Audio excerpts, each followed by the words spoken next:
ভোটের দিনটা কিন্তু ভীষণ ডিফিকাল্ট। কেন জানো? তার কারণ হচ্ছে তুমি আগের দিন রাত্রে থেকে হচ্ছে এটা শুরু হয়।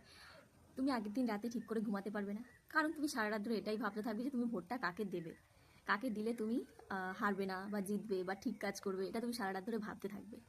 তারপরে গিয়ে হচ্ছে সকালবেলা তুমি দেখবে লোকজনের একটা সেই চিৎকার চেঁচামেচি শুরু। আর হচ্ছে মানে ঘুম থেকে উঠে দেখবে এ বলছে আরে এখন তো ফাঁকা, কেউ বলছে আরে না ভিড়, কেউ বলছে না দুপুরে যাব, এখন অনেক কাজ, রান্নাবান্না করে যাব। হ্যাঁ, এক একজনের এক এক রকমের কথা।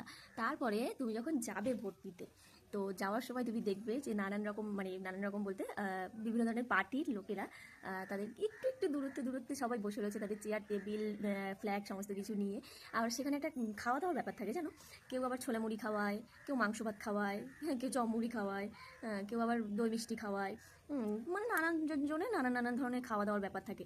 তো তুমি যখন যাবে রাস্তা থেকে, তো তখন একটা জিনিস দেখবে, যারা বসে থাকে না চেয়ার টেবিল নিয়ে, তুমি যতক্ষণ যাবে তাদের সামনে থেকে, ততক্ষণ তোমাকে ঠিক এইভাবে স্ক্যান করে যাবে। তুমি যত দূর পর্যন্ত যাবে এইভাবে দেখবে তোমাকে। হ্যাঁ, তার মানে তো তারা ভাববে যে এই যে যাচ্ছে এই ভোটটা কাকে দেবে। আর তখন তোমার কেমন একটা অদ্ভুত যে ফিলিংস হবে, মানে সেটা বলে বোঝানোর মতো নয়, কারণ তোমাকে তো একজন না, প্রত্যেকটা পার্টির লোক ওইভাবেই দেখছে।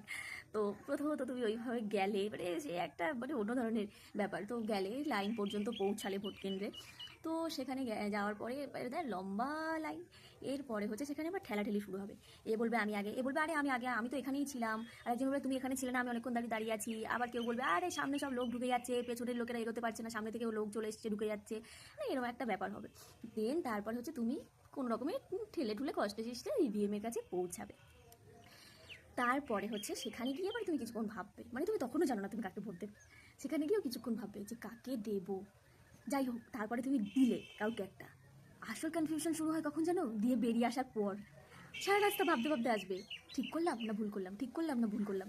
তো যাই হোক, তারপরে দেখবে যারা তোমাকে স্ক্যান করছিল তারাই আবার তোমাকে স্ক্যান করছে ওইভাবে। কি একটা ফিলিংস!